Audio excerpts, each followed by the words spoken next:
Pergunte ao doutor. Oferecimento Hospital São José. Completo e inovador para acolher você. Miocore Cardiologia. Seu coração é nossa prioridade. Gastromédica Instituto Castelã. A sua saúde na medida certa. Unicred. Unidos somos Premium. Urque Diagnósticos. Há mais de 30 anos crescendo com saúde. Laboratório Búrigo. Pode confiar. Fábio Cancelier. Clínica Integrada. E Doutor Eduardo Martins. Transplante capilar.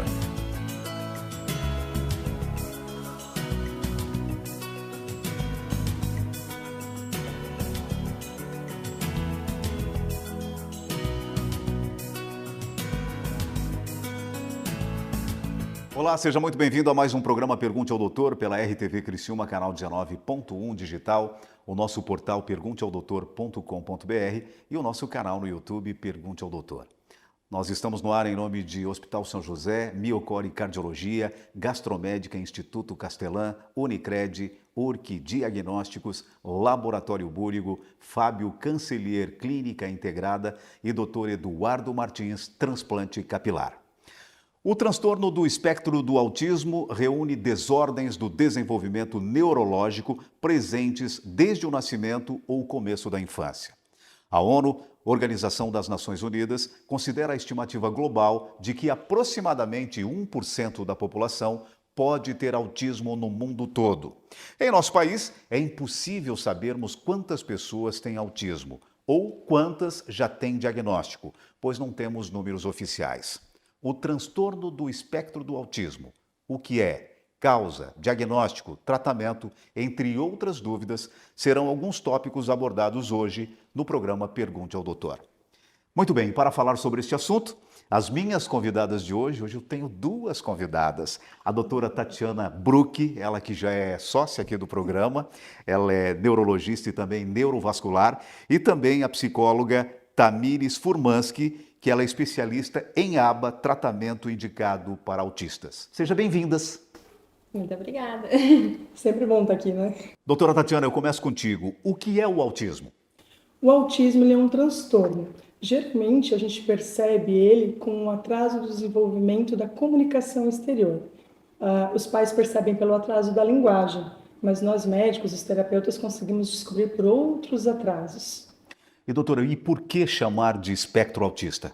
Espectro quer dizer uma variação de sintomas, né? Então, o que acontece? Existem pacientes, existem crianças principalmente, que vão ter um atraso na linguagem verbal. Vão demorar para falar sobre mamãe, papai, aquelas palavras que a gente conhece. Também terão outras crianças que falarão super bem, mas terão dificuldade de fazer os amiguinhos, de manter as brincadeiras. Outras crianças podem ter associado o retardo mental, a dificuldade, né, o atraso mental.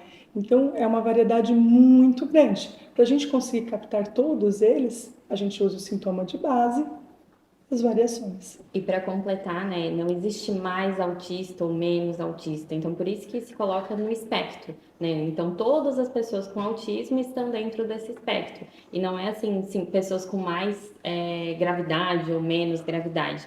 E sim com presenças de sinais e sintomas diferentes entre eles, né? Então, como a Tati estava falando, às vezes a característica de um é mais visível em uma determinada pessoa, e em outra pessoa aquela característica às vezes é muito sutil, né? Então, por isso que é um espectro. Então, a gente olha toda essa gama, né, então, dessa interação social, da linguagem receptiva, né, e expressiva. Então, tudo isso então, vai ter essas diferenças, né, entre as pessoas. Por isso, o espectro. Tamires, me diga uma coisa, autismo é mais frequente em menino do que em menina? Então, essa é, na verdade, uma resposta que não tem... Uma pergunta que não tem resposta. Porque o que acontece, né? Antigamente se falava muito que a presença maior, a prevalência maior era em meninos. Porém, existe uma diferença de manifestação de sintomas entre meninos e meninas. E às vezes também alguns comportamentos que são sinais do autismo nas meninas acaba passando como adequados ao desenvolvimento. Como, por exemplo, às vezes ser mais quietinha, ser mais tímida, né? Então, que seria uma característica de dificuldade de socialização, mas que daí para as meninas isso acaba sendo assim mais tardio de se visualizar, né? Ou mais considerado adequado, né? A questão do desenvolvimento ali. Enquanto um menino, se ele é muito quietinho, se ele é mais isolado, isso já chama muita atenção, né? Porque meninos geralmente se entende que na infância são mais expressivos, né? Então por isso que tem essa diferença. E hoje, né, existem muitas mulheres na vida adulta que estão recebendo o diagnóstico, que receberam outros diagnósticos no decorrer da vida, que seriam às vezes comorbidades ou confusões, né, de diagnósticos, porque não se olhou essa questão do desenvolvimento, que não teve esse cuidado, né, em observar esses sinais lá desde da infância, né? Até mesmo como você falou, ali tem os dados da Organização Mundial de Saúde, mas o espectro autista ele está começando a ser mais presente, mais discutido atualmente. Então, assim, a gente não tem dados precisos, até porque os dados que estão entrando agora, que estão alimentando esses geradores, são de crianças. E os nossos adultos difíceis? Tudo isso. Então, começa a ficar difícil de aparecer isso. A outra coisa que chama muita atenção, menina, quando vai arrumar a casa, que botar tudo nas fileirinhas, ela é perfeccionista, aprendeu com a mãe, dá até orgulho. É organizada, né? E também quando a gente pensa lá nos sintomas bem iniciais da primeira, segunda infância, daí existe aí, por isso a importância de ter mais estudos justamente para a gente entender, né? Mas existe aí uma tendência de que meninas têm habilidade de imitação, né, mais presente do que meninos. Então, elas conseguem copiar, né, questões sociais, aprender, né, como se comunicar por meio dessa imitação, mas não é de uma forma genuína. Então, acaba não tendo um desenvolvimento de uma autenticidade, né, de uma questão de uma personalidade própria, digamos assim, porque vai imitando muito isso, né, no decorrer da vida. Bem, doutora Tatiana, no autismo nós temos a classificação 1, 2 e 3. Nos fale de cada uma delas. Essa classificação a gente usa para falar sobre a necessidade de terapias ou de suporte que o paciente precisa, tá? Ela não é fixa. Um paciente atualmente pode estar em 1 e de repente, provavelmente quando chega lá na adolescência, coisa assim, passar para nível 2. Ou neste momento do diagnóstico está em nível 2. A gente começa a fazer as terapias concomitantes, volta para nível 1. Então, assim, a classificação, ela envolve a necessidade de suporte, a necessidade de auxílio que ele tem para estar integrado à vida cotidiana. Quem pode falar melhor sobre isso é a Tamires. E essa necessidade de suporte, a gente precisa entender que é de todos os aspectos da vida, né? Então, quando a gente pensa um bebezinho pequenininho, ele tem uma necessidade de suporte muito alta, né? E daí, dentro do autismo, às vezes vão ter pessoas que vão ter essa necessidade de suporte externo alta também, porque vão ter muitas dificuldades de comunicação, muita dificuldade de socialização, às vezes vão ter as estereotipias, os comportamentos restritos e repetitivos de forma muito intensa, que acabam atrapalhando, talvez, né, alguma questão no desenvolvimento. E isso vai também estar atrelado à necessidade terapêutica da pessoa. Às vezes vai precisar de fazer muitas horas de intervenção, né, de terapia durante a semana para justamente conseguir alcançar, né, esse desenvolvimento, né? Enquanto às vezes uma pessoa de nível 1 vai fazer menos horas de terapia, de intervenção, porque não vai ter tanta necessidade assim de suporte naquele momento da vida. Muito bem, a gente vai para um rápido intervalo comercial e já voltamos com o Pergunte ao Doutor. As minhas convidadas de hoje são a doutora Tatiana Bruck, médica neurologista e neurovascular, e também a psicóloga especialista em ABA, tratamento indicado para autista, Tamires Furmanski. Perdeu parte dessa entrevista? Acesse o nosso portal pergunteaodoutor.com.br, agora com muito mais conteúdo para você, o nosso canal no YouTube Pergunte ao Doutor, e nós estamos aqui na RTV Criciúma, canal 19.1 digital. Rápido intervalo comercial e a gente volta a falar mais sobre esse assunto. O que você vê quando olha para o Hospital São José? Qualidade, tradição e décadas de cuidado com a saúde.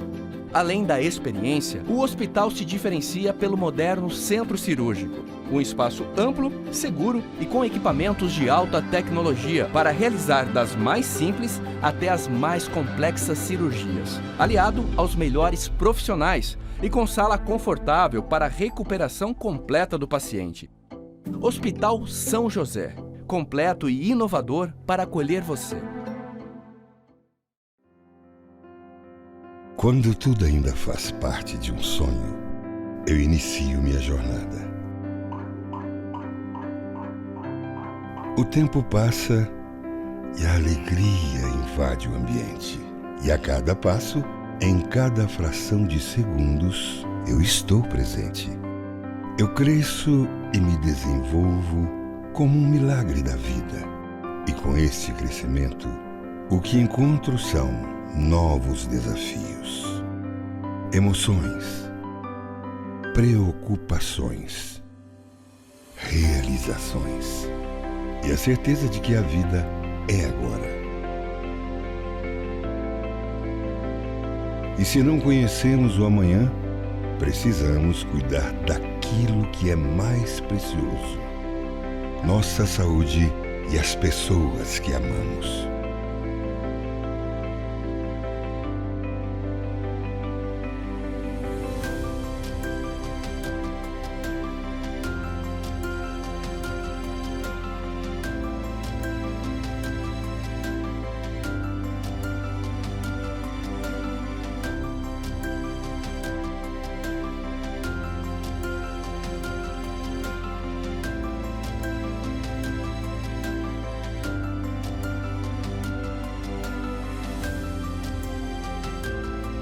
Um dia tem 24 horas. E se elas não serão as mesmas por toda a vida, precisam ser bem aproveitadas e vividas com excelência, sem perder o humor e a esperança, e ver que no final, tudo foi um grande espetáculo. Eu sou o coração. Miocore Cardiologia. Seu coração é nossa prioridade.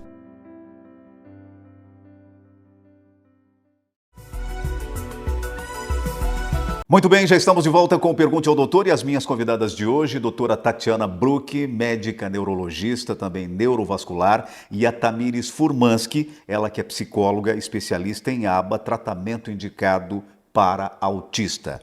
Tati, até na condição de neurologista, essa pergunta é para ti. O que causa o autismo? Como funciona o cérebro? Então, atualmente, a gente ainda não tem a resposta do que é a causa do autismo. Até eu acho que é uma frustração de muitos pais. Eles vêm para mim dizer assim: doutora, um outro doutor me deu o diagnóstico de autismo, eu vim aqui para confirmar, ou eu gostaria de uma segunda opinião. Tem algum exame que eu possa fazer para mostrar isso? Então, para o pessoal saber, atualmente a gente não tem exame que diga uma ressonância, um eletroencefalo, ou um exame de sangue que diga, não, essa pessoa tem autismo ou não. O que é muito diagnóstico, ele é feito por meio clínico, entrevista. A gente conversa, várias consultas, não é na primeira consulta também que a gente consegue fazer esse diagnóstico. Então, tem que ser feito várias visitas até a gente saber. No cérebro, atualmente a gente também não consegue perceber nenhuma modificação. Ele tem a parte do cérebro um pouquinho menor ou tem algum biomarcador diferente. Mas o que a gente percebe é como o pessoal faz toda a propaganda. Eles têm um mundo paralelo, um universo paralelo deles. Então a dificuldade deles, a maior dificuldade do autista é a interação social. Tanto verbal, como a gente chama de conversar, quanto o que mais me chama a atenção, pelo menos nos meus pacientes, é a dificuldade de abstração, de ter aquela coisa de entender o que o colega está falando usando figuras de linguagem. Porque eu pego muito adolescente, então naquela fase das gírias, daquilo lá tudo, ele se sente muito diferente, ele se sente perdido em relação à sociedade. Sobre a causa, eu percebo muito esse sofrimento das famílias. Então, às vezes as mães chegam e falam, eu fiz tal coisa, ou aconteceu tal coisa na gestação, será que isso acabou gerando o autismo no meu filho? E hoje, infelizmente, a gente não tem essa resposta para dizer que existe uma causa, consequência que gerou esse autismo. O que existe é esse diagnóstico clínico e que quando os médicos encaminham para fazer exames, alguma coisa, é para descartar outras coisas ou ver se tem alguma comorbidade junto, Então, o diagnóstico, fechar esse diagnóstico, ele é clínico. É através das entrevistas, das observações de comportamento, de análise do desenvolvimento daquela pessoa que a gente vai conseguir dizer se está ou não dentro do espectro. Doutora, no desenvolvimento da vida do autista, existem pioras e melhoras? Sim, existem. Os sintomas, como a gente já conversou um pouco antes, envolvem ansiedades, estereotipias, várias alterações do dia a dia. Então, assim, geralmente, quando a gente passa de fases, como a gente fala, da infância para a adolescência, da adolescência para a vida adulta, esses sintomas podem aparecer mais ou menos. E aí, a outra coisa que acontece, vamos dizer assim, a gente vai crescendo, e as nossas ansiedades, os nossos medos vão aumentando. O espectro autista não é diferente. E ele começa a se perceber mais como um indivíduo e a diferença entre a sociedade, o dia a dia dele. Então, por isso que esses sintomas eles podem estar mais exacerbados e mais em fases mais tranquilas, fases de lua de mel, como a gente chama. Como eu falei, eu acabo tratando alguns pacientes, tem alguns em específico que eles vêm vindo muito bem na adolescência, na infância, controlados com as terapias. Chega na adolescência, começa a fase hormonal, começa toda aquela fase de descoberta de corpo, de descoberta de socialização, tudo aquilo. Então, às vezes até parece que alguns sintomas regridem, os pais ficam meio apavorados, dizem, meu Deus, estava indo tudo tão bem, o que aconteceu? Aí eu digo, você está com um adolescente em casa? Não é assim que funciona? E o que acontece, né? A maioria das vezes, né, esse diagnóstico é recebido na infância e é uma carga assim, de terapias também bem forte na infância e até ali uns 5, 6 anos consegue-se alcançar os níveis ali de marcos do desenvolvimento. E a partir daí, né, as terapias são de acompanhamento, às vezes ganha alta da terapia e aí vai seguindo essa vida escolar. Acontece que no desenvolvimento da vida entra as complexidades, né? Então, uma amizade lá na infância para uma amizade lá com 10 anos, com 15 anos, vai ficando cada vez mais complexa. E isso vai fazendo com que a pessoa com autismo vai crescendo e vai tendo mais dificuldades. Então, às vezes, uma criança que pode ter recebido alta de terapia comportamental com 5 anos, lá com 13 precisa retornar com alta intensidade novamente, porque está enfrentando uma série de dificuldades. Então, não é o autismo que piorou, né? O quadro que piorou, mas é que as necessidades de suporte naquele momento da vida aumentaram por conta de alguma questão social, né? Da vida acontecendo. Doutora Tati, e quando começam a aparecer os primeiros sinais de autismo? Vai ser bem variável, depende qual área vai ser mais prejudicada naquele indivíduo. Mas tem alguns sinais hoje em dia que a gente já percebe que já estão presentes nos bebês. Aquela coisa de quando a mãe vai amamentar, que o filho não tem aquela interação do olhar, já é um sinal sugestivo, não faz o diagnóstico, vamos dizer assim, são sinais de alertas que a gente tem que prestar atenção. Na fase que ele tem que estar prestando atenção, vendo os objetos coloridos, ele não acompanha o objeto. Aquele bebê que é muito quietinho em berço, que está sempre, é um bebê ótimo, está só no bercinho, só quietinho, nunca chora, nunca... Então, assim, também é sugestivo. E aí, com o decorrer do amadurecimento da criança, quando ela for crescendo, cada marco a gente vai prestando atenção em sinais diferentes. O atraso de falar mamãe e papai, que até eu ia lhe chamar a atenção, é muito comum a gente fazer diagnóstico de autismo no adulto, porque o pai foi levar a criança e disse, mas era normal, eu não falava até tal idade. Mas eu era assim.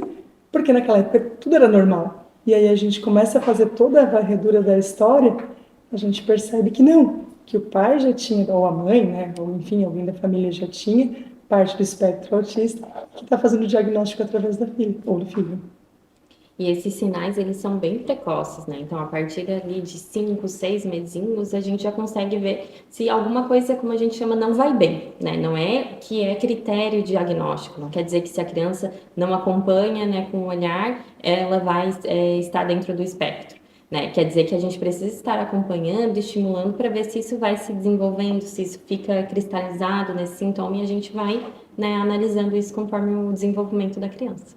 Muito bem, a gente vai para um rápido intervalo comercial e já voltamos com o Pergunte ao Doutor. As minhas convidadas de hoje, doutora Tatiana Bruck, médica neurologista, neurovascular, e também a Tamires Furmanski, ela que é psicóloga, especialista em ABA, tratamento indicado para autistas, que no próximo bloco ela vai falar sobre esse assunto. Perdeu parte dessa entrevista? Acesse o nosso portal pergunteaodoutor.com.br, agora com muito mais conteúdo para você, o nosso canal no YouTube Pergunte ao Doutor, e nós estamos aqui na RTV Criciúma, canal 19.1 digital. Rápido intervalo comercial e a gente volta então para fechar o último bloco. Esse esporte é fantástico para a saúde.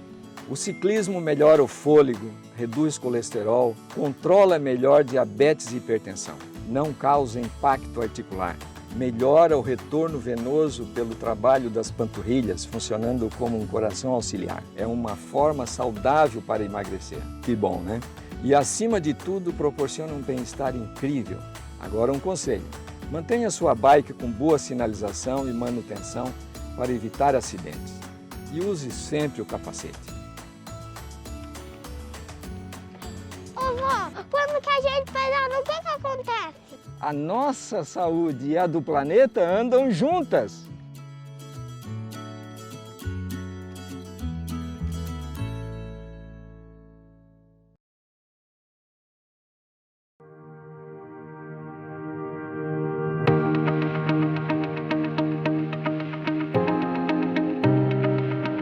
Quando a gente forma em odontologia, né, a gente é treinado para ser dentista, né? Mas quando você sai, a realidade do mercado se torna outra. Eu estava num processo de expansão no consultório e surgiu essa oportunidade de pegar uma linha de crédito do Unicred, e essa linha de crédito também já me passaram algumas informações relacionadas à educação financeira. Então isso foi bem inovador, bem diferente. Quando você tem o conhecimento, você tem confiança naquilo que faz.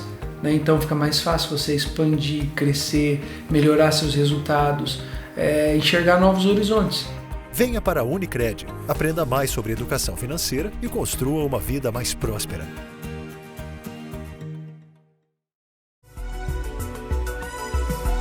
Muito bem, já estamos de volta com o Pergunte ao Doutor e as minhas convidadas de hoje, doutora Tatiana Bruck, médica neurologista, também neurovascular, e a Tamires Furmanski, que é especialista em ABA, tratamento indicado para autistas. E agora, Tamires, eu preciso saber, o que é essa sigla ABA? ABA, né, vem do inglês, que na nossa língua, no português, é análise do comportamento aplicado. É uma ciência que estuda o comportamento humano. Então, ela envolve todos os comportamentos e ela tem como objetivo principal na parte aplicada ensinar comportamentos relevantes para o ser humano. Ela não é só para o autismo. Hoje, então, existe ABA em empresas, nos esportes, em várias manifestações aí de comportamento. Porém, na literatura, foi observado que para o tratamento comportamental de uma pessoa com autismo, a ABA, essa ciência, ela vem tendo uma expressividade muito grande e trazendo ótimos resultados no desenvolvimento dos indivíduos. Doutora, me diga uma coisa, existe tratamento medicamentoso para o autista? Remédio para autismo, medicação que vai curar ou tratar o autismo, a gente não tem neste momento. O que a gente tem são remédios que tratam sintomas associados ao autismo. Então, assim, o autista ele pode ter ansiedade, ele pode ter depressão, ele pode ter déficit de atenção ou até mesmo epilepsia. Então, o que a gente acaba tratando são essas outras paletas dos sintomas. Como a Tamires tinha falado antes, até a gente faz exames não para fazer o diagnóstico de autismo, mas para fazer as comorbidades associadas, porque a gente consegue melhorar muito a qualidade de vida. Lembrando que para o autismo, mais especificamente, são as outras terapias. Fono, se for necessário, terapia ocupacional, psicóloga, tem toda uma outra vasta possibilidade de tratamento. Bom, eu quero finalizar então a nossa entrevista perguntando para vocês duas. A criança autista cresceu, e agora? Depende. Depende desde quando ela foi estimulada lá na infância, até o quanto ela está sentindo-se estimulada na fase adulta. Eu sempre falo, nós temos muitos, mas muitos autistas adultos espalhados por aí. Podem ser grandes diretores de empresa, podem ser professores. Nós temos o exemplo na televisão do Good Doctor, temos a da advogada extraordinária. Por quê? Eles têm hiperfoco. Então, eles sabem estudar, eles sabem aprender e eles sabem se desenvolver. Antigamente, quando a gente tinha um diagnóstico desse de autismo, geralmente era nas crianças que tinham deficiência intelectual. Então, já gerou aquele preconceito de o que vai acontecer daqui para frente. Hoje em dia, não. A gente sabe que uma coisa não está necessariamente ligada à outra. Não é verdade? Sim, e o diagnóstico ele não é destino. O diagnóstico é ponto de partida. É a partir dali que a gente vai entender melhor o desenvolvimento daquela pessoa e como intervir da melhor forma. Então, não é uma sina, né, esse diagnóstico do autismo. Isso vai ser uma característica daquela pessoa, que às vezes vai ter muitas dificuldades, às vezes vai ter menos dificuldades, mas não quer dizer que ela vai ter um grande sofrimento na vida dela, ou que ela não vai conseguir ter uma autonomia, independência a partir disso, né? Então, o que vai mudar essa trajetória é a qualidade das terapias, né? O quanto mais precoce também ter recebido esse diagnóstico, o desenvolvimento, né, daquela pessoa também, né, enquanto for crescendo. Então, tudo isso vai estar, né, atrelando ao desenvolvimento dela. Doutor, agora então, para finalizar de fato, o autista, ele tem alta? Eu acredito que, como a maioria das doenças, ele tem acompanhamento. Períodos de melhora, períodos de piora, como na pressão, diabetes, qualquer coisa mais.